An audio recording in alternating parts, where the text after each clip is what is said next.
Okay, so we're back. We're gonna do some football talk. We didn't want to go too long and completely, put a 3-hour episode out there. So bonus whiskey Congress, Bonus track, kids. and we're drinking a new whiskey. We're back to our not a new one.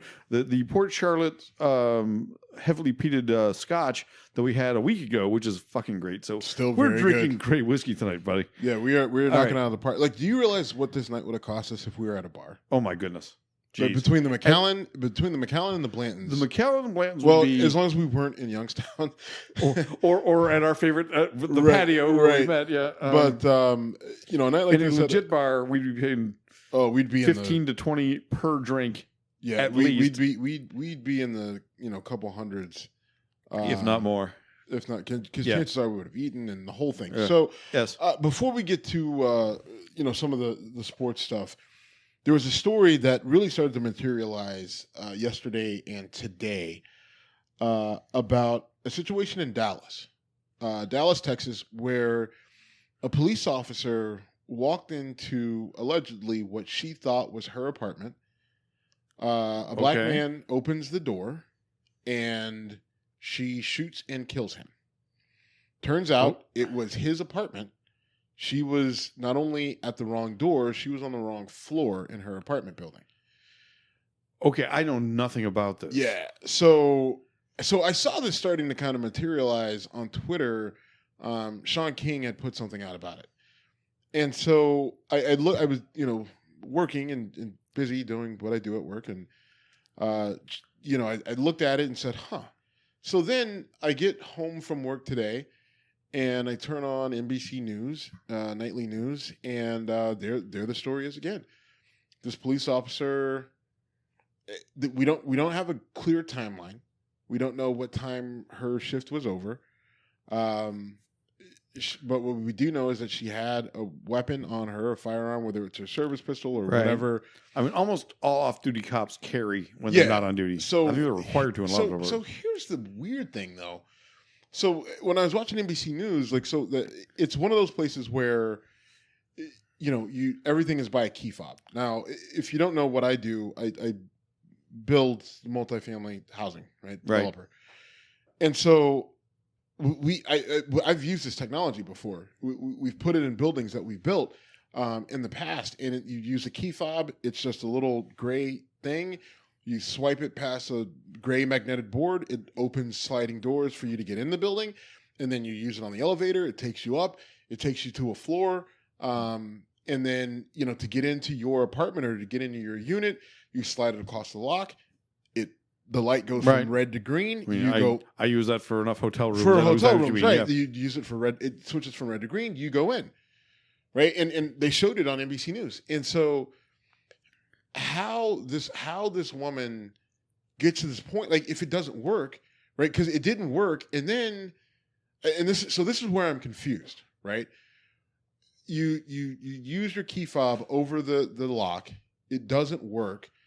So did she knock on the door, or did he hear someone trying to swipe their key and open the door? And did he hear the key fob thing, like saying no, open the door, like, hey, what are you doing? And then she pulls and shoots, right? Like I just, to me, so it's in her apartment building. So she lives in the building. She's on the wrong floor and at the wrong apartment. Wow. Right? And she shoots and kills this guy. Kills him. She shoots him. He's taken to the hospital, and then he dies at the hospital. All right. His name is Botham Shem John. He's originally from St. Lucia. Okay. So it sounds Caribbean. I was going to say Haitian, but Caribbean. And he's there's nothing. And listen, what's her background? Do we know? She's a cop. I don't. Well, we don't even know. All we know is she's a woman. We know nothing else about her. They haven't released a name. We don't know age, race, any of that stuff. What we do know about him, avid churchgoer, he worked for Price Waterhouse. Wow. There's this guy wasn't a bad guy. So the question is, what the fuck happened here? Now, I know some people on the far left are saying that it was an organized hit. I'm like, he worked for Price Waterhouse. I mean, unless he was about to blow the whistle on some crazy accounting stuff, then I'm not sure that he was assassinated. But it's a crazy. That's crazy. I mean, I know nothing about it until you brought it to my attention. But damn, and I don't know where to put it on the scale of the things that we police talk violence about. and is this police violence? What is this? But I mean, I think you can make an argument for, this woman felt that this guy was a threat. Now, here's what we don't know. We haven't seen a toxicology test, so we don't know if she was drunk. We don't know if she had any drugs or anything in her system. They did draw her blood at the scene, and so that is pending. This is something we should follow up on for sure. Absolutely. Wow. Because I think the thing that comes to mind, she got off her shift, she went for some drinks somewhere, or met up with some people, whatever. She had some drinks. She probably was a little bit more lit up than she thought she was. Because to be on the wrong floor, because people, maybe she was really tired. Listen, you and I have spent a lot of time in hotels, and I've got on the wrong floor when I was really tired. I was also really drunk. Right. I mean, like being really tired, I've never gone to the wrong floor. Without the accompaniment. But that's also it's a hotel, right? That's right. This is her apartment. This is where she lives. Right? Like, I mean, there's certain things you can do, even tired and even drunk, where, there's certain things that kind of go on autopilot. 3 days versus however, it's your home. No, she just moved there in the last week. Okay, maybe we'll give her a pass. There's a lot of things we don't know, but I think it's worth mentioning. And the fact that, you're in your apartment building and just, there are people out there defending her like, well, if she thought it was her home and this large black man opens the door, and I don't even know. I saw a picture of him. He doesn't look large. He looks an average guy. But it's not like it's me opening your door. You know what I mean? Like, so and I get it. She's a woman, but the idea that this woman was able to figure out that this guy who opened the door shouldn't have been there, but couldn't figure out that the apartment she was looking into wasn't her own. If she was that focused on him and not everything surrounding him inside the apartment, my thought process is that it wouldn't surprise me if her toxicology report came back hot for something. I agree. I'm hesitant to speculate because there's so many variables in the story, and I don't know. How about this? It better come back. She better have been drunk. Right? Because that doesn't make anything better, but I would feel. Because now I get very uncomfortable. We don't know the race. We don't know the race of the officer, or we do? No, we don't know. Okay. I think a lot of people we're making a lot of assumptions. But the race of the officer really doesn't matter. Because if you think about policing as a whole, we've had enough conversations with Mike Wood Jr. and we need to get him back on because we haven't talked to him forever on the show. And I would love to talk to him about this because I don't, even if she is black, it doesn't matter. And it doesn't change the conversation about how policing needs to change. The conversation isn't white policing needs to change. The conversation is that policing needs to change. Agreed. Because there's plenty of incidences especially incidents where you have black officers that are involved in police brutality, police shootings, or what have you. It's the culture and it's the institution. It's not the race of the officer doesn't matter.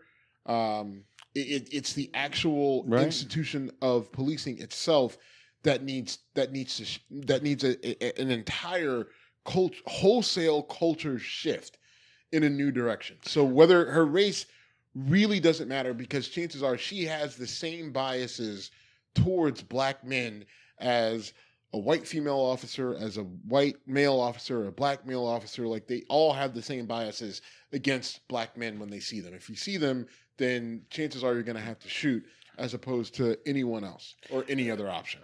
All right. We need to stay on this and pick it up next show when we know more. But that's an excellent lead into the NFL. But before we get there to Colin Kaepernick, Nike, and that story, because Colin Kaepernick started off protesting, or not even protesting. He started off just not standing for the anthem, and then he started protesting by taking a knee during the anthem. We've talked about Nate Boyer. That story still, I think you and I disagree on how well that has been understood and appreciated by the public, that his kneeling for the anthem started because he wanted to show respect for the military and respect for America while... Listen, I mean, we can have the conversation. I mean, listen, we've had it. Nate Boyer went to Colin Kaepernick because out of... So let's be clear who Nate Boyer is. Nate Boyer was a Green Beret who went to the University of Texas, became a long snapper for the Seattle Seahawks, saw the Colin Kaepernick sit during the anthem protest, and got mad. Yep. And he said, I really don't like this. So he reached out and he sent Colin Kaepernick a letter. Right. And Colin Kaepernick responded and said, hey, listen, one, I appreciate your service. I respect the fact that you've reached out to me. How can I do this better? Right. And I think they met face to face. They met. Right. Like, so Nate Boyer sent Colin Kaepernick a letter, right? Literally a handwritten letter. Right. Colin Kaepernick read it, reached out to Nate Boyer, and said, hey, and these are Nate Boyer's words. He said, Colin Kaepernick said to Nate Boyer, I respect your service. I respect everything you've done. I want to make a powerful statement, but I don't want this to be misinterpreted as me disrespecting the military. I appreciate everything that you guys do. So how can I make the statement that I'm trying to make in terms of police brutality and police beating people and killing people and injustice in America in general, not getting served. Right. And so Nate Boyer said... So Nate Boyer says to him that, well, you should kneel because this is what people kneel when they pray. When we have a fallen soldier, we kneel in front, whether it's in front of their grave or what have you. And that is more, that shows the due respect, but still gets your point across. Right. And Nate Boyer even admitted, he said, listen, the cops that are out there beating people and murdering people and literally walking away from it on whether it's a technicality or just because that's, the legal standard is so high for police where you see someone killed in cold blood, but the legal standard says that's okay. That's not right. And he said those percentages of officers, we need to deal with that. Right. And so even Nate Boyer admitted, who is a special forces guy who, served his country dutifully. It did play in the NFL. He is white, which should be noted, but he came to understand what Colin Kaepernick is saying. Right. So he gives him the suggestion. Colin Kaepernick takes a knee, and everyone still loses their shit. And I will argue almost more so. They lose their shit, and the reason why, one, because the media hyped it, right? Because one, most people wouldn't have noticed. No one would have noticed if the media doesn't say anything. Right, but some reporter from true, but I think they should have said something, right? Because they're trying to draw. I guess, but you do know that Marshawn Lynch has been sitting for the national anthem for the last 10 fucking years. I know Marshawn Lynch from his Buffalo days, and Marshawn Lynch is just a special character. I mean, okay, that's fine. Regardless, he's been sitting for the national anthem for much longer than Colin Kaepernick. But that's probably because he forgot to stand. Marshawn is a strange guy. Okay. Colin Kaepernick. You went to West Virginia. He went to Cal. You want That's me, a low blow. You want me versus him on Jeopardy? I'll take that challenge. I'll go beast mode. Actually, that would be hilarious just to have him on Jeopardy. Even if you won, who loses? Who is Jim? Right? I mean, who really loses with Marshawn Lynch on Jeopardy? I don't think anyone. Fair. Yes, that would be. Hey, I'm just here for the check, Alex. I mean, I'm sorry. What is I am just here for the check, Alex Trebek. Next question. All right. Anyway, the point is, Colin Kaepernick was standing for a cause. He has stood for a cause. Now, he's back in the news because Nike... they made him the face of their campaign. Right. Now, here's something kind of interesting to me, because I saw something out there that said he had been signed by Nike and that... Puma and Adidas wanted him. Oh, right. He was still under contract with Nike. He was never not there, under contract with them. So when they said Puma and Adidas wanted him, I'm like, well, why would he say no to them? He didn't. He had remained under contract with Nike. Never not under, right. But Nike did renew with him, and they made him the face of the Just Do It campaign. Yep. 30 30 years from the beginning of Just Do It with with Bo Jackson, I think was the start of Just Do It. I believe. Was it Jordan? Actually, I don't remember. If it was 30 years ago, I was 8. I was 8. Fuck you. What? You're not lying. I can still say fuck you, but you're not wrong. And I'm just saying because if I don't think it would have been Bo Jackson, just because that would have been 1988. Yeah. So that would have been before. I think actually Bo Jackson may have still been at Auburn. All right. I don't remember exactly. I do remember the Just Do It slogan coming out. I was in high school. I was a senior in high school. And anyway, so they make Colin Kaepernick the face of the Just Do It 30-year anniversary, and people have lost their damn minds. Oh, wow. And on both sides. But I mean, listen, this is a right-wing nut job thing, though, because it is. I mean, listen, you have the people who are doing the thing that you love the most.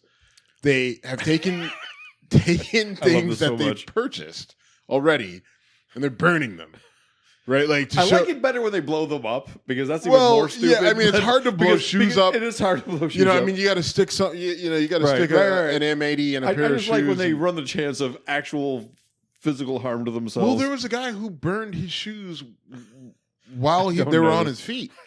Had to go to the emergency room. You know what? Did you tweet about this? I did. Okay, because I saw that it came across our Twitter feed, and I thought, "Fuck, I'm sorry, I've been really busy." I know. So have I, but. I find time. I find time for these people. For people who light their own feet on fire to show their anger at a product they've already purchased. But it just so you've got the people who burn their shoes. There was the, John Rich, who's part of Big and Rich, who it blows my mind that Big and Rich actually. I've been way too busy to enjoy this shit. Listen. So Big and Rich, the reason why, they're a country group.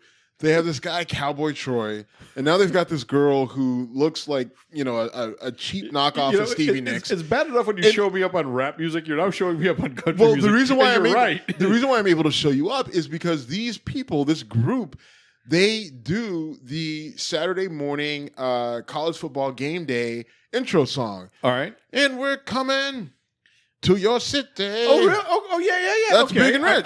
I did not know that. If you want to do my thing with your ding dang or whatever the fucking words are. But I do know that. All right. So they do. They've been doing that for the last 15 fucking years. Yeah. Right. Like, and every year it blows my mind that Big and Rich is still doing the intro for College Game Day, but they're doing it.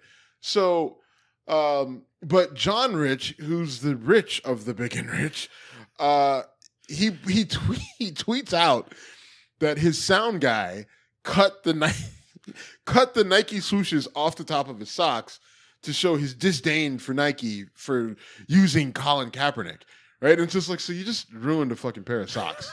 Ooh, that'll show them. Right. Like, I mean, you just ruined a 15-year-old pair of socks. You ruined a fucking 5-year-old pair of socks that you already paid for. Right? Like, now you're a guy, like you travel week to week with this shit band. Right, like I have no problem with you saying that. Right, no, like you travel week objection. to week with this shit fucking band. I guarantee you've got a limitation on the socks that you have, and you just ruined a pair because you're so mad at the company because they've got this dude with an afro who wore pink socks in a Fidel Castro shirt. Now, my argument is where I will give them some leeway. The pink socks were dumb. The pink socks were a bad move. The Fidel Castro shirt was a bad move. If you know anything about Fidel Castro, he's controversial. He's not necessarily good to in a human rights level. He's a bad dude that trends a little bit more towards the middle when you get into what was going on. He did what he thought was best, but he was still a dictator. And a lot of people died because of him for multiple reasons. Right. That they just had to escape the conditions, and there were so many people that died, between the Gulf and the Atlantic Ocean trying to get away from Cuba. And then there were people who died there. There were people that he had killed. And so, he wasn't a good guy. Not a good dude. But having said that, cutting up your... Dude, throw the fucking socks away. Setting the shoes on fire with your feet still in them, cutting your socks. There was a guy in Colorado. Did you know that? Do you know about this guy? I have been on. So this guy in Colorado, he owns a sports apparel store. Is this the thing on the window that you get fired? Because I saw. Nope. Okay. He said they scan his store. It's filled with Nike shoes, NFL jerseys that are made by Nike. All sorts of Ohio State stuff, like all sorts of shit, apparel, all Nike apparel. I'm not selling anything Nike anymore. My dad was a veteran, and this guy gets on the news and says he's getting rid of all things Nike, will no longer sell Nike apparel. And he is about to tank his family-owned business because that's how pissed off he is at Nike. Listen, that's not commendable, people. It's not. It's not commendable. You're not doing the right thing. Let me confess something. I've boycotted Nike since the early 90s because of their labor practices. I commend you. Okay. And there are 3 Nike things in my house. A pair of socks, 2 pairs of socks that were bought for me for a Christmas gift. Cut the swooshes off. No, because that's dumb. Jim. I'm not going to lay I'm not to your city. Jess from Portland, who got married, by the way. Good for her. She Congratulations. Did we send her a gift? No, we did not. You're an asshole. I'm a bad person. But we're going to send her a gift. At the time I left North Carolina, she and her boyfriend at the time bought me an NC State T-shirt that was a Nike T-shirt. Yeah. It was a gift. I'm like, I'm not going to throw this out. My friends bought this for me. And I have a couple pairs of socks that were bought for me in the, I don't even want to say when, because now I'm thinking about how long Who the fuck is buying you socks? Oh, your mom. No, it was my aunt, but Christmas gift years ago. I met your aunt. Yeah, all right. So that is the only Nike stuff you will see in my house. I'm not throwing stuff out. I'm not burning it while it's on my fucking body. But their labor practices bothered me, and that's fair. And listen, and so one of the big arguments has been for people on the left is, and I even brought this up. I wrote an article on whiskeycongress.com. I really liked your article, and I led with this whole thing is fucking neutral for me. Right. It's not nobility on Nike's part. They're looking at the big like picture. This is a cash move for Nike, right. And we'll get into that in a second. But on the one hand, you have people who are, burning shoes, cutting socks, willing to sabotage their own businesses because Nike is sponsoring a guy who is protesting human rights violations, right? And that's what police brutality, police murdering citizens, that is a human rights violation. Yes, right? I think that's a fair statement. Like, that's the guy, and so that's the guy that they're choosing to sponsor. Yep. And this is the same company that for the last 30 plus years has, since the fucking 70s, before I was born, has been accused of major human rights violations. Do you know that Karl Malone refused to accept money from them because of this? Okay. Right. Well, that's amazing, right? A professional said, I won't Karl take your Malone, money. who is a fucking scumbag. He is a scumbag. Right? Yes. I mean, like, and if you don't know why Karl Malone is a scumbag, then just Google his daughter. Google Demetrius Bell. Right. Oh, yeah. Yeah. I mean, Karl Malone was one of my favorite players in the NBA growing up. I think, don't Google his daughter. Google his son. Demetrius Bell was born of a 13-year-old woman of Karl Malone's seed when he was a college sophomore. And Karl Malone refuses to take care of that kid. Did nothing until he was 18. And then he said, yeah, you're a man, now make your own money. Yeah. And again, I was a huge Karl Malone fan until I learned that story. Now, fuck that guy. But he wouldn't take the fucking money. Right. So, all right. So this whole thing is hilarious in the sense that if you're willing to light your own feet on fire because you're that much of a fucking child, because Nike is saying, hey, let's shine some light on this legitimate issue, that's on you. Again, this is something we go on with for hours, but I want to talk about the well, hold on. So I think that I do want to explain this out. Bring it up. All right. So you do have the aspect of Nike, their child labor laws and everyone that they exploit a lot of people to make their shoes, and somehow their shoes still cost $200 fucking dollars, right? You could argue the quality of the shoes to a certain degree. Like I had a pair of shoes that I was using to squat in, and my pinky toe blew out the side of those shoes, which was really annoying because I really liked them. But the reality is Nike looked at this, and once you put the human rights stuff aside, and if you're gonna sit there and say that you're all about it because I'm glad they're supporting Colin Kaepernick, blah blah blah. Listen, folks, this is a money grab. Nike looked at this and they did the math, and they looked at the number of millennials out there. They looked at the number of millennials that'll be able to purchase their products and buy their stuff and want to buy their stuff, and then they combined it with the number of people in that age bracket that support Colin Kaepernick, and they looked at it and they said, "Listen, we're going to lose mostly baby boomers, a few people under the baby boomers, and even less people in this millennial bracket. But the number of people that are going to side with us from that millennial bracket, from the progressive left that are above that age bracket, but will just buy into it, it will counterbalance the people that we lose that are going to be upset with it." And people are like, "Well, you could have had both." No, not true. Because there are people on the left who are abandoning their frustration with Nike over their human rights violation because they believe more strongly in Colin Kaepernick and what's going on right here in the USA. And they're kind of forgetting about the whole human rights violation thing, right? Now, some people are bringing it up. I'm not. Well, which is good for you. But I mean, listen, this isn't about you. Right? And the reason why I'm saying it, because they're not worried about you and your demographic. Right. And they're not worried about... I'm the old white guy that typically... Right. And they looked at you and your age and your race and everything. And I'm on the young end of the people who are angry about this. But even then, they said, we don't need him. But the most, I think, prolific thing you said in your article on whiskeycongress.com is that it's a global company. Yes. And so beyond the whole... And can I just flesh that out a little bit? Absolutely. I was just proving to you I actually did read it. and I appreciate it. I do. So the United States is 40% of their of their market. Okay. 40%, right? Which is a ton. It's a ton. But it's less than half. But it's less than half. Right? And you still have 60% of the world, right, that don't give a fuck about any of that other shit. They're still going to buy Nike. They do look at this and say... Maybe they do. Maybe they don't. I mean, they probably look at it as America. You know what? Maybe the Colin Kaepernick thing doesn't even air over there. Right. I don't even know. And I don't I don't know what the marketing... I feel like the marketing strategy in Italy is way different than the marketing strategy in the United States.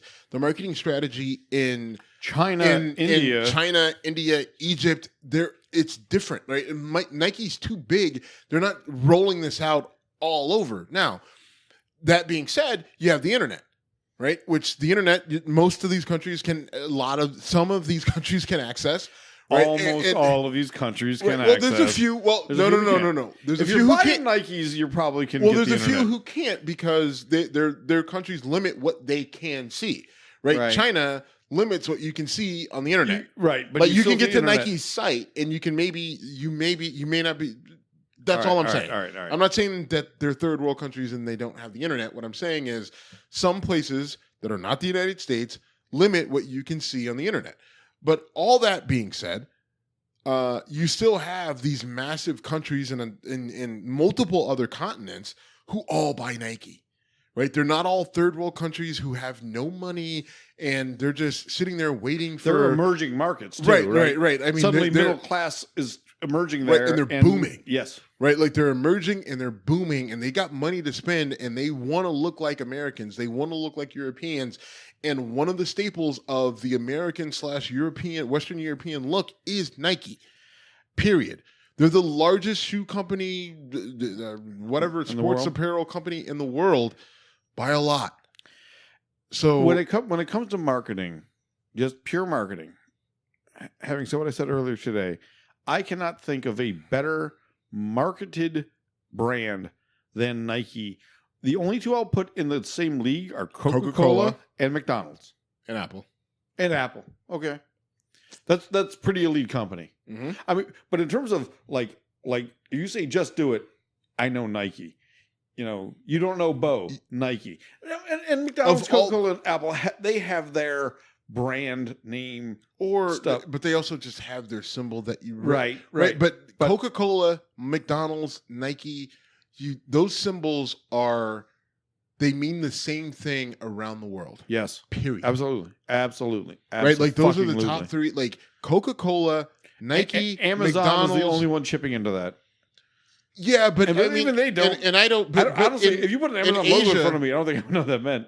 But Asia, I mean, they've got Alibaba, right? Alibaba, thank you. So so they don't need Amazon there. So that one, I mean, as big as Amazon is, like, I don't know what their market share is in Europe. What I do know is that Nike, McDonald's, and Coca-Cola, everybody knows. Like, they do. You know, I mean, like, that's America, right? That's America, and that is globalization. And what that means, though, but again, what that means is when you've got the concern. Think about this, and I talk about this in the article where you have your Trump voting GOP MAGA crowd, where they say, we have money and we're going to impact this. Oh, are you really? Because when we look at it, first of all, half of the eligible voting population in the United States voted, right? Half. Maybe roughly. A bit less. It was right. I think it was like 58%. Oh, is that okay? Because it matched 2012, so we were at 58%, which is actually decent for us, but it still sucks. Disappointing, but yes. Right, but 58%. Well, Trump and Hillary were neck and neck, and Hillary actually had a more popular vote, but electoral votes or whatever.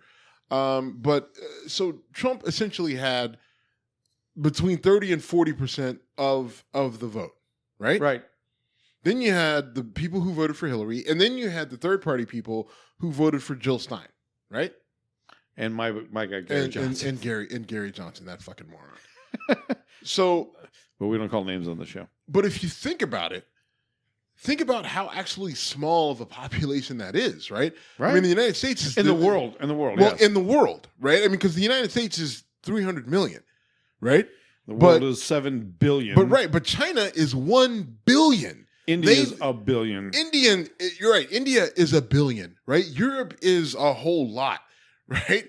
I mean, South America, they got their own group of the Australian. But the point being, Nike, Coke, McDonald's, Australia, Brazil, right? Fucking Russia, Italy. Even if you don't believe in Kaepernick, the controversy that gets them noticed, and this is part of what you said in your article, is this is suddenly making Nike a relevant topic in the trending news, which they have not been in a long time. Right. So that's what I really thought about your article was good too. Was it was brilliant marketing. When you think about it, it's a marketing ploy, and if you're a super tight conservative, this is a drop in the bucket. You and your friends are a drop in the bucket. And I'm sorry, Nike doesn't care about your feelings. Nike cares about money. Remember, you're a capitalist, right? If you're a conservative, you're GOP, you're MAGA. We're making America great again and less regulation. It's all about making money. As long as I'm doing what Nike's doing it, they're killing it. They're making Nike. They're great killing again. it. And they looked at you and they said, "You don't matter. I don't care about you." But I'm upper middle, and your anger makes it better. I'm upper middle class and I'm white. I don't care. You don't have as much money. All of you guys combined don't have as much money as this other group. I know you're in your silo where you guys think you're awesome, which is great, and you are. You're really awesome. But all of these people combined have a whole hell of a lot more money than you, and we're doing addition by subtraction by removing you from our whole thing because we're going to get so much more of these people who have more money than you. And you're going to have to get over it. Or not. We don't really actually give a fuck. That's literally Nike's thought process. And it's actually brilliant marketing. It's brilliant. And here's the thing. So Nike stock took a little bit of a hit. Okay. Right? And by a little bit of a hit. 2%, right? 3%. Okay. Right? 3. Which is like, I don't know, like some $3 billion or something like that, which is crazy. Right. But it's Nike.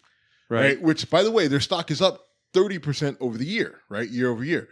Here's the weird thing. Puma, Adidas, Under Armour all took hits. at the exact Really? same time. Yeah, they all took hits. I pay attention to stock It's market. fine. I was still not paying attention Right, to that. like so. Damn So, and I actually tweeted it out.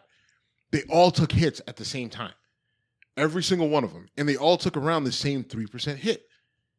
And today, So the rest of the so when all this was announced, like the MAGA crowd and all the Trump supporters lost their shit because they're just like, oh look, our boycott. We've been doing this boycott for 12 hours, and Nike's already lost, all this money, right? Well, so did Adidas, so did Puma.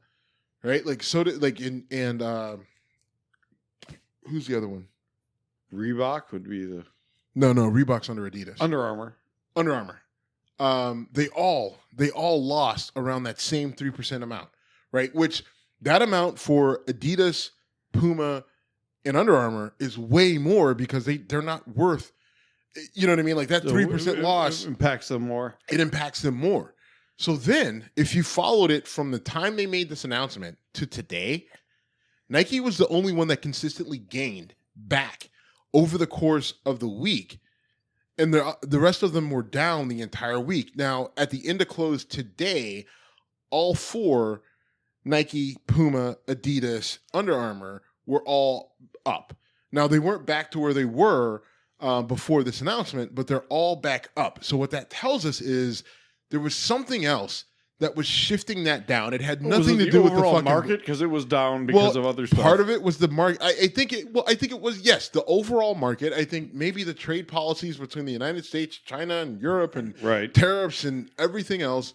There was something else going on that was dictating the price of these stocks, and it had nothing to do with the boycott from Mac, right? It makes no sense. And if you actually watch that Nike stock, and I watched it intently from the time they made the announcement on, I think it was like August 31st or whatever, no, last week. No, last week.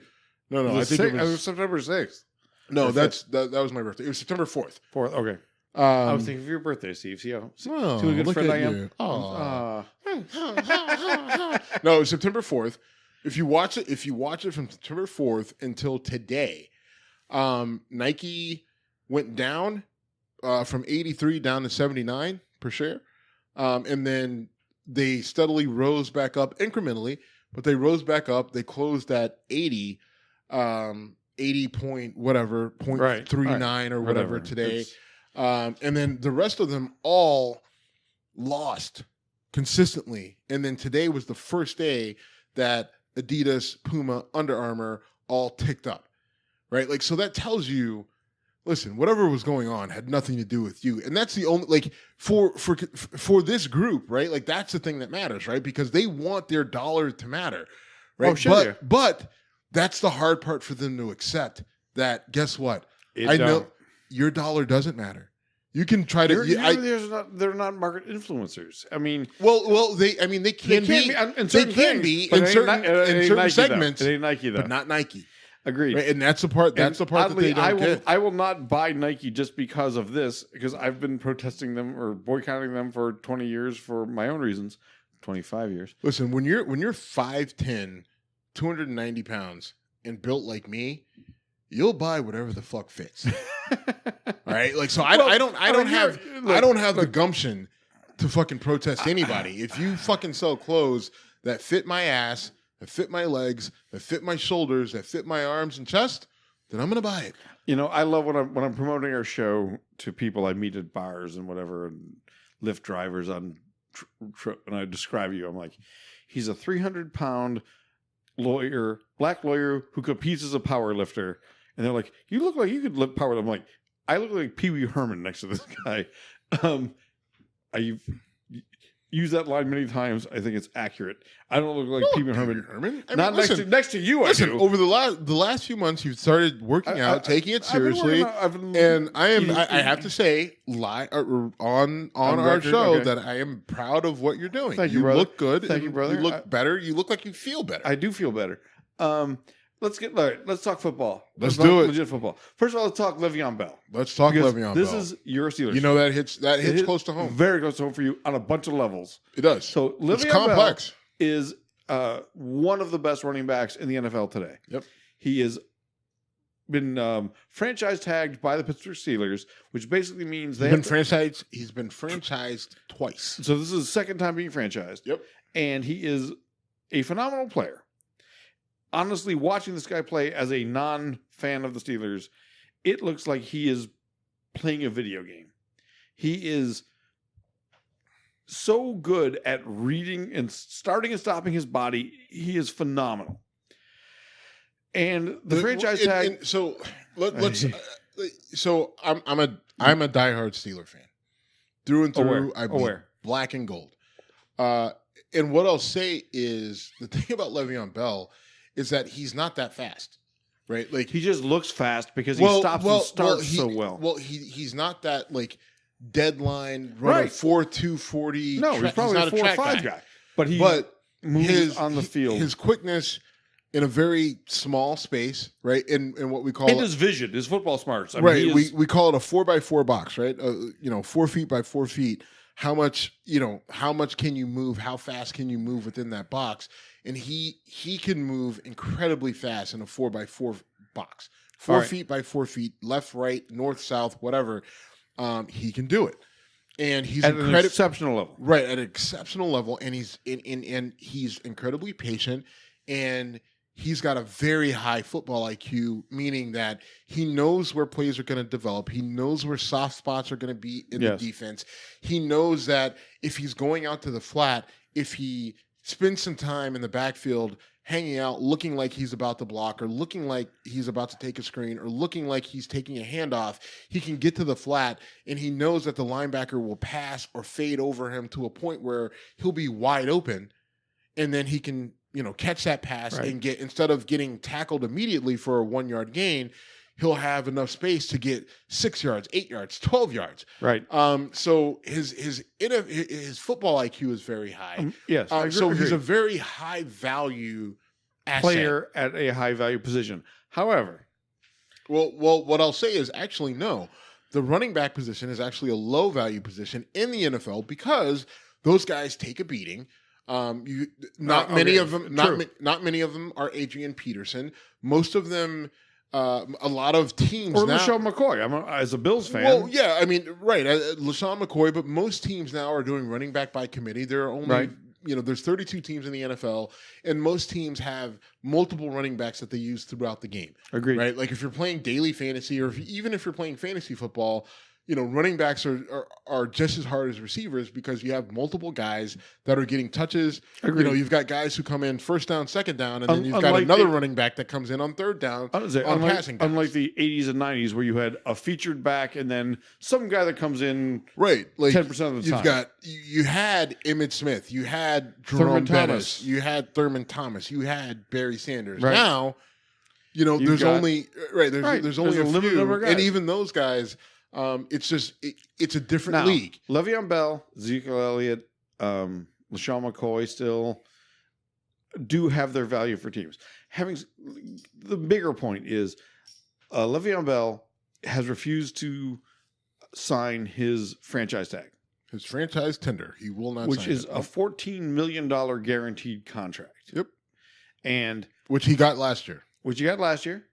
And it was a little bit less, but he got that last year. And they're only allowed to do that twice in a row for a player. Well, they can do it 3 times. But the third time, no matter what position, on the third time, it's got to be the quarterback. Okay. Franchise.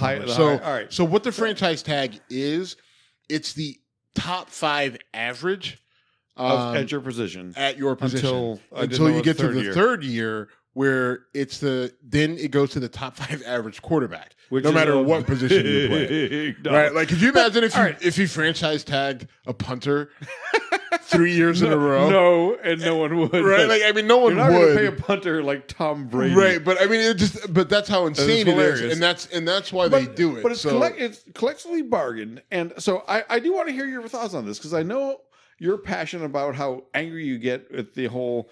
People judging the black athlete for, you shouldn't be making this money. I'd play this game for free. I don't know whose voice I was imitating there, but someone's. I get your point, though. And so this is where I come in on it. a lot of people will say Kirk Cousins was in the same position. He didn't do this, and it worked out just fine for him. Kirk Cousins was franchised. No, he was. Right. Kirk Cousins was franchised twice in Washington, last year and the year before. And then after the season, he went to Minnesota. Right. He got a big contract. Huge contract, yeah. I think $90 million with $40 million guaranteed or something along those lines. I don't know the numbers, all right. And it worked out great for him. Fantastic. Good.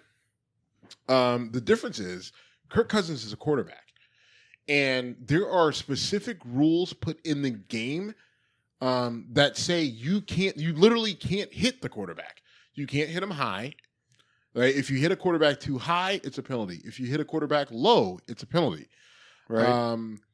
Running back is a brutal position. Well, hold on. Running back in high school. Hold on. Let me get there. But I mean, like there's some, like, if you hit a quarterback while he's sliding, it's a penalty. Like there's so many rules. Like you also have people protecting you. Like there's a lot of rules that protect the quarterback. So for a quarterback to play on a franchise tag, okay, like it's a little risky, but it's not the end of the world. For running back, it's completely different. And a running back like LeVeon Bell, who is a dual threat, and that's his big thing, is that he's a dual threat. Listen, he was the leading rusher for the Steelers, and he was their second leading receiver. Right? All right. I mean, like, he's a guy. You're a fan. I'm not. Well, I mean, that's the numbers bear out. I'm just saying. Right, I didn't know that. He right. Like, I mean, he ran for 1,200 yards, and then he had whatever Juju Smith-Schuster had. Like Le'Veon Bell had, another 200 yards on top of it. All right. And so, for his position of bargaining is saying, listen, I'm the second leading receiver on the team, and I'm the leading rusher, so you need to pay me some sort of combination between running back and receiver. Now, a lot of people are looking at it and saying, well, that's insane. You're a running back. And he's like, but again, second leading receiver on a team that has Ben Roethlisberger, Antonio Brown, Juju Smith-Schuster. You know what I mean? Like, and so that's the position that he's trying to bargain from. Now, if you want to argue whether that's smart or not, or if that makes sense, or if you agree or disagree, neither here nor there. So he's got a franchise tag. This is the second year. So his options are come and play on that franchise tag for $14 million. Guaranteed. Right? Guaranteed. Then you become a free agent the next year. And do what you want. And then someone... Or possibly get franchised for the third year and get paid quarterback money. Right. Which you said. And, but you run the risk of getting hurt. Right. And if you get hurt and you're a running back, which there are no rules protecting running backs from getting tackled low. Running backs or getting tackled collisions high. Every time they touch the ball. I mean, like, and or even when they don't. Even when they don't, right? You're blocking. Whether you're blocking or whatever. So there's... I don't know how running backs wake up in the morning, Monday morning, but you do. It's got to be horrible. Right. It's rough because you're exposed a hell of a lot more between blocking, running, catching, being tackled. All those people things hitting from different angles, but you get hit. So Le'Veon Bell's whole point in this is, I do more than any other running back in the league, and he does. The numbers bear out, right? Todd Gurley got paid a shit ton of money, and Todd Gurley can't do everything that Le'Veon Bell does. Period. The numbers bear out, right? Like Todd Gurley had a devastating knee injury when he was at Georgia, and when he walked into the league. Now Todd Gurley puts up crazy numbers. But so does Le'Veon Bell. Le'Veon Bell put up crazy numbers last year, and he walked in like he had no preseason, no training camp, had a shitty game against the Browns, and got better and better progressively after that, and was the second leading rusher in the league, and again was the Steelers' second leading wide receiver. Like, no, I get or the second, well, technically second leading wide receiver, but that's his whole point, right? Like that's his point of negotiation. So, where do I come out on his position where he hasn't showed up? He didn't show up to camp. One other thing that needs to point out is once they reached a certain point, they were legally, by the league rules, not allowed to extend a contract. So at one point, they did not come to a deal, and it was either sign the franchise. Yeah, and that was back in June. Or July. It was June or July, right. So at this point, it's you either play for this contract for 1 year or you don't. Mm-hmm. All right. I just want that out there for those who don't know the details. So I think what happened was over the last 10 days, we've seen Aaron Donald of the Los Angeles Rams get paid. He's a D lineman, get paid $135 million with some absurd amount guaranteed. Then we saw Khalil Mack of the Raiders, like a day later, get traded from the Raiders to the Bears for $140 million. $90 million guaranteed. And, oh, by the way, early in the summer, we saw Todd Gurley get paid a $90 million contract with, $40 million guaranteed. And LeVeon Bell's whole position is, hey, what the fuck are you guys talking about? Right?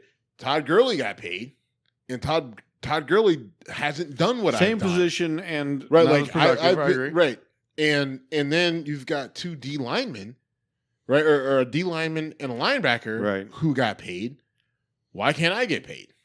But by the time those things happened, his situation was fixed. It was either you sign and accept. No, Jim. When Todd Gurley or Khalil Mack and Aaron Donald literally happened last week, right? But by then, the deal that Le'Veon Bell was under was you either sign the franchise tender or you don't. Okay, that's fair. That's fair. And you're so, right.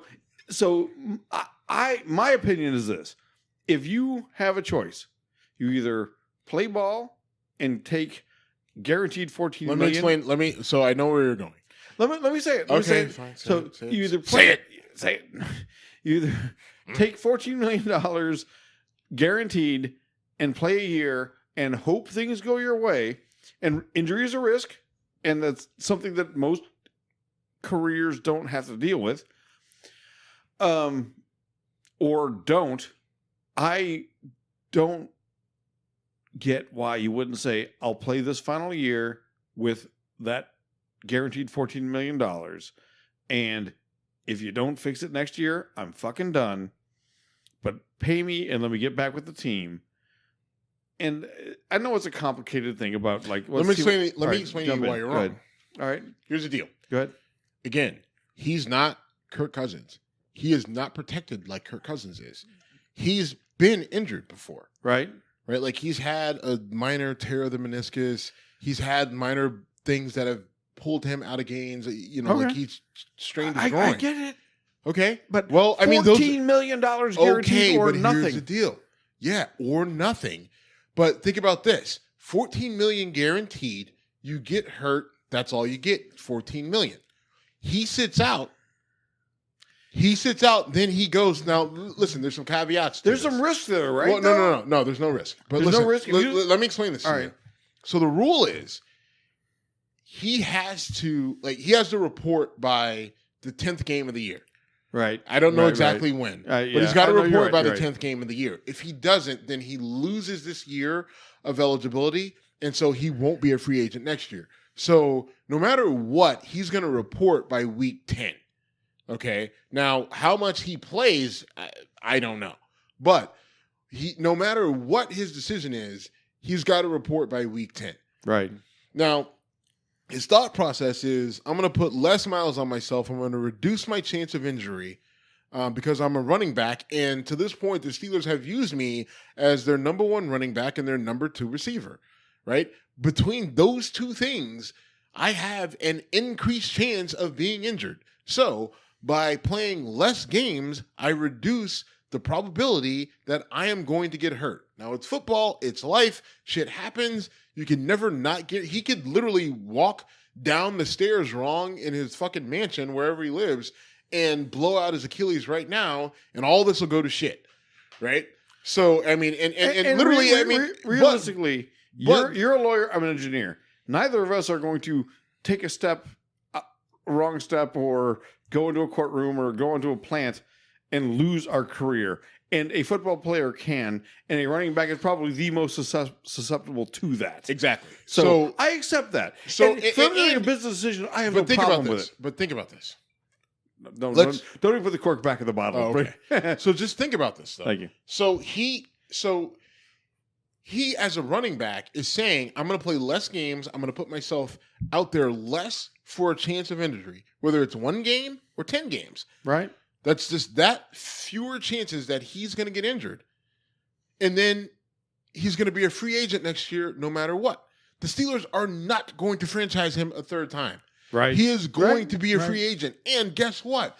He is going to get a multi-million, major, ridiculous contract. Right? And it's going to be more than what, no matter who signs him. No matter who signs him. They will look at his history with the failed drug test and the injuries, and then they will look at his production, and they will look at his dual threat as a running back and a receiver, right? A bigger version of Marshall Faulk, and then they will sign him to more than what Todd Gurley made. And no matter what happens this season, as long as he's healthy going into next season, he will make more money than what Todd Gurley made this year, and Todd Gurley made a boatload of money. And the Steelers offered him a contract this year, but it wasn't what Todd Gurley made. Like the number, like the big number was the same. Like Todd Gurley got $90 million, and they offered LeVeon Bell $90 million, but it wasn't $90 million guaranteed, right? It wasn't $40 million. It was $10 million guaranteed.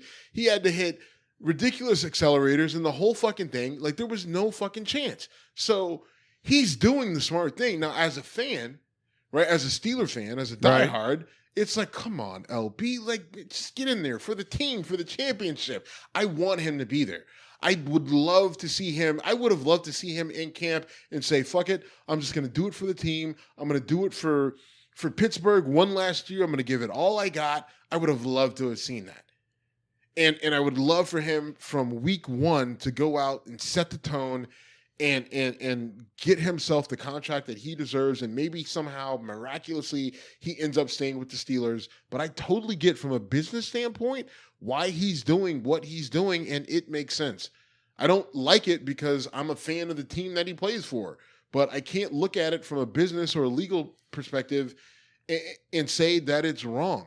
And if you're saying that it's wrong, then you're just saying that because you're mad at a guy. Like what's crazy is if you don't like what LeVeon Bell is doing, then that means that you're siding with NFL teams who were literally ripping up contracts of NFL players before the ink was dry because a guy was too old or a guy didn't have the same 40 time that he had the year before, or just because they drafted somebody else and they thought that this guy was better, right? Like they're just making up arbitrary reasons to cut guys, which they've signed contracts to, which everyone says, you signed a contract. You need to honor that contract, right? Well, NFL teams, hey, you signed a contract, right? Like it's different than, hey, I got hired at a job at will and you can fire me for any reason. No, we have an actual legal binding document.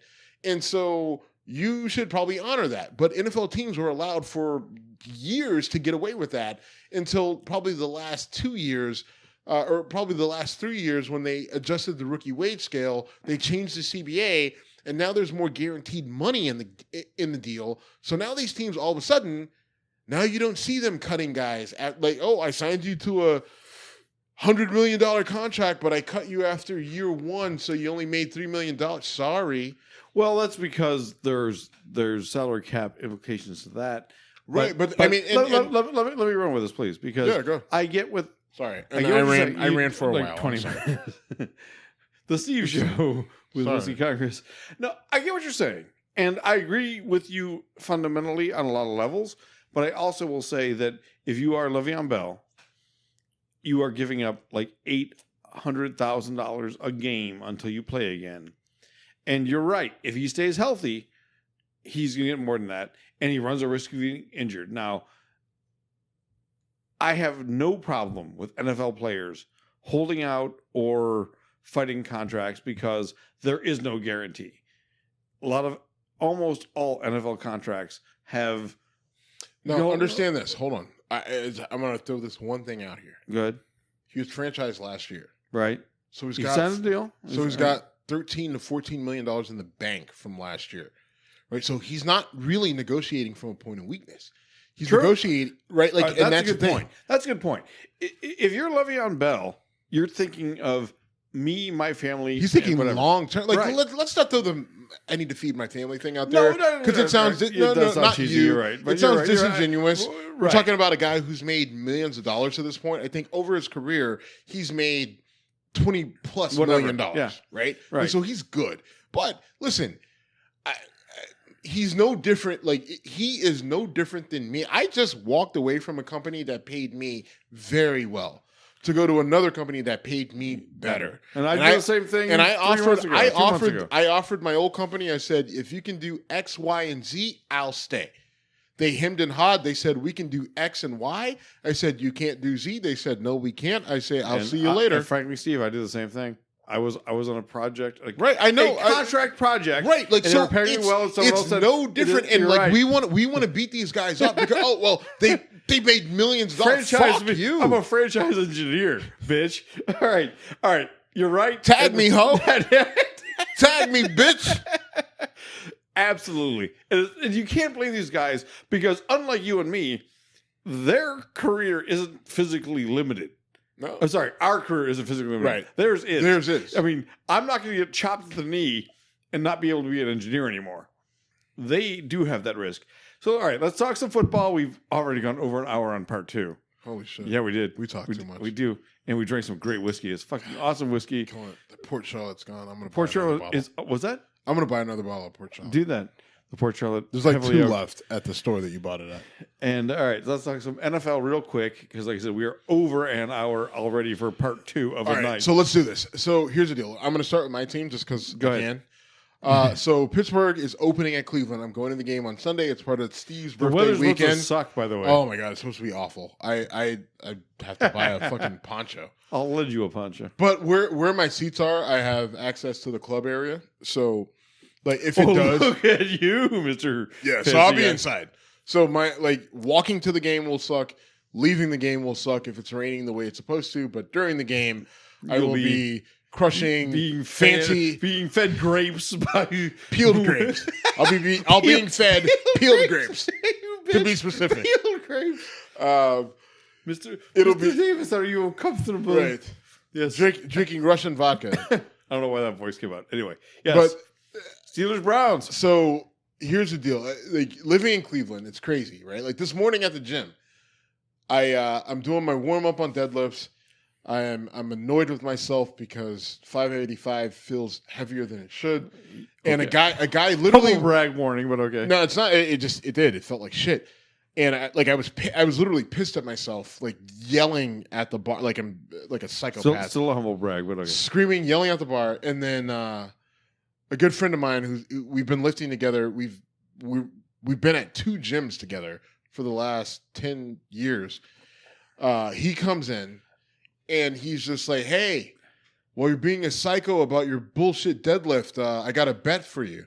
Oh, I like this is going. And I'm like, "What? I got a bet for you. Browns beat the Steelers straight up this Sunday." I'm like, all right. I'm like, wait, you're betting me this?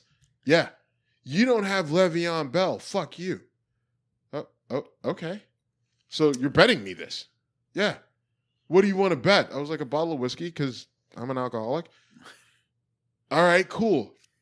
What's the minimum price? It's like $100. Oh, you're serious? Yeah, I'm dead serious. Fine, fuck it. Browns are going to the playoffs.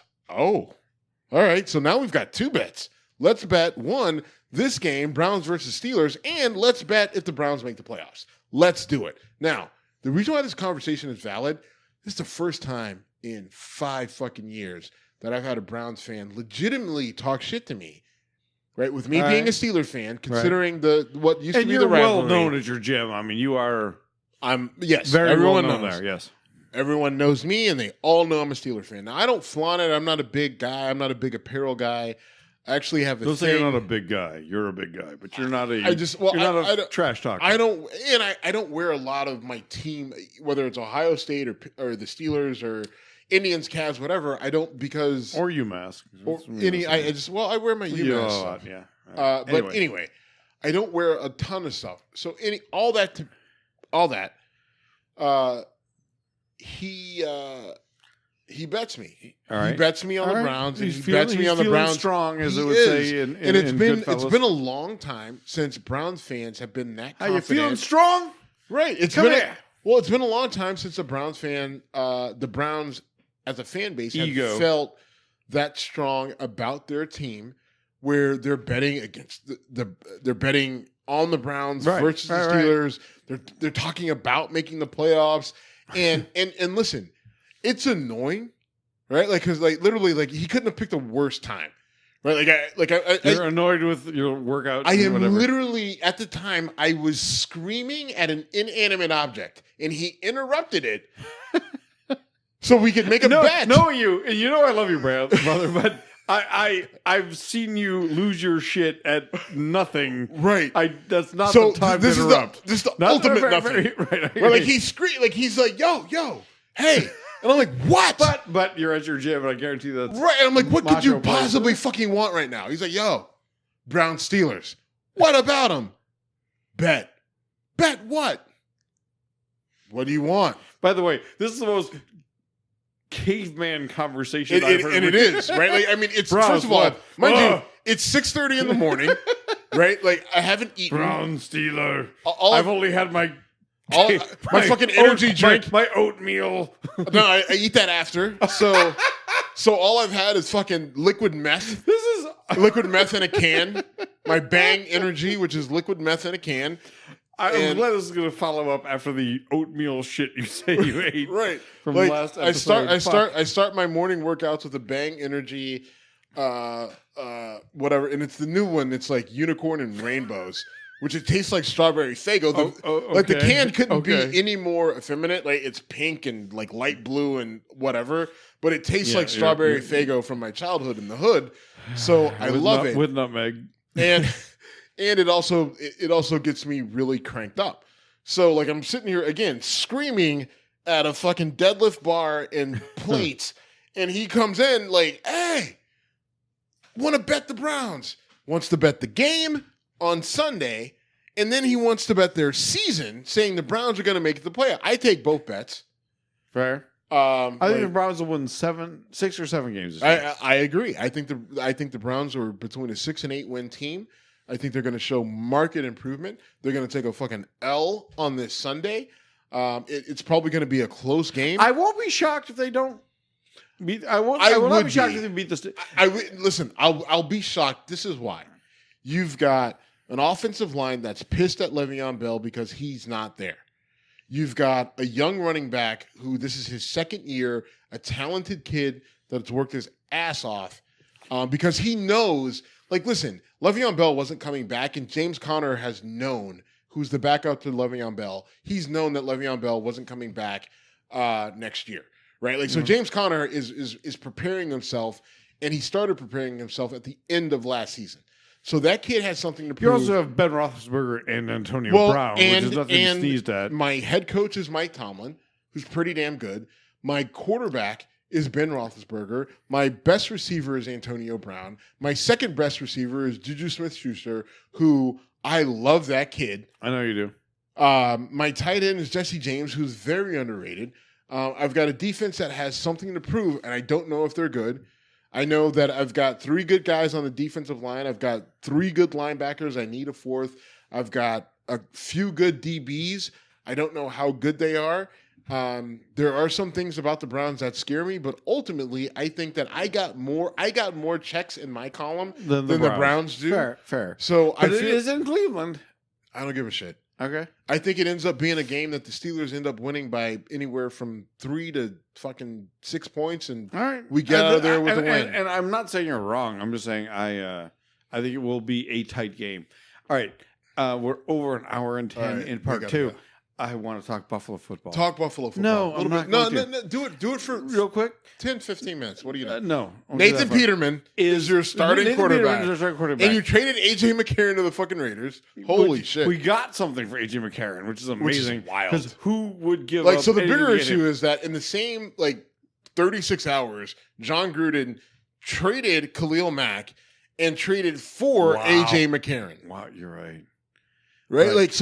You gave up something to get a guy the Bills were going to cut, and you gave up one of the top 5 defensive players in the NFL. But Now, they got a lot Now, back listen, for, they for got 2 Khalil Mack. first-round draft picks. And they avoided paying a huge contract. Yes. And you and I were talking on the phone when that deal came through. I was in New Jersey. You and I were on the phone just chatting about whatever the fuck we talk about. And you went, holy fuck. Did that happen when we were together here? No, we were on the phone. Oh, we're on the phone? Okay. Anyway, the whole Khalil Mack deal came through.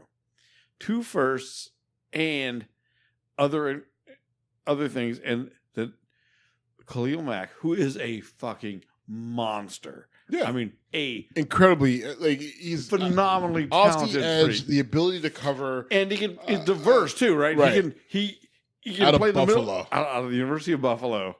He's from Miami, but he went to the University of Buffalo. Yeah. And when he played I was talking to someone Played against Ohio State. At Ohio State, I talked about this at the hotel bar last night in New Jersey. I said, this guy played on the same field as Joey Bosa. And people were talking about how fucking crazy good Khalil Mack was. And Joey Bosa is amazing.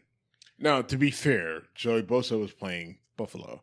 Against Buffalo. Khalil And Mack was playing against Ohio State. So everything that Ohio State's defense had to deal with. I'm not 100% sure that Joey Bosa was awake during that game. Well, there's that. You know what I mean? Here's the question. Your point's very well taken, though. And listen, it's been proven out. Khalil Mack is a fucking monster.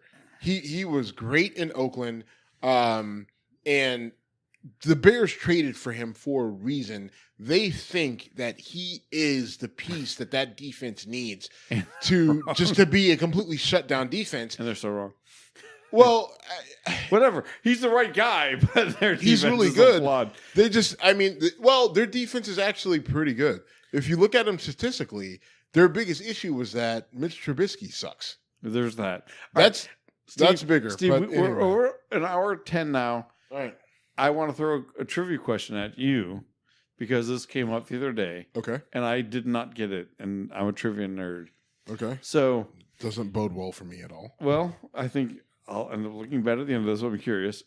So Nick Bosa is likely to be a top 3 pick. Yep. Joey Bosa was picked number 3 overall.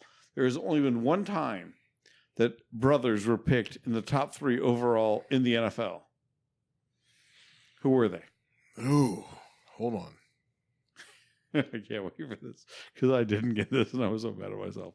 So Peyton and Eli. Fuck yes! Damn it! Fuck! Yes, I didn't get that right. You win, sir. Holy shit! You didn't get that right. I did not. What the fuck is wrong with you? I was just like, okay, what year? Fuck! As soon as they put it up there, I didn't. The only reason I even hesitated was because Eli got traded, and I had to think. I'm like, wait. Eli and Peyton were both number 1. It was Eli Vic and Peyton were both Eli, number 1. and they got traded, but they were both number 1. Yes, so, they were. Yeah. So I fucked that up. You crushed it. What did you say? I didn't say. I was like, you shit yourself. That's not how I would. I mean, I'm saying you literally. Yeah, but you shit the bed. I did not. Fuck you. We're out. You pissed yourself.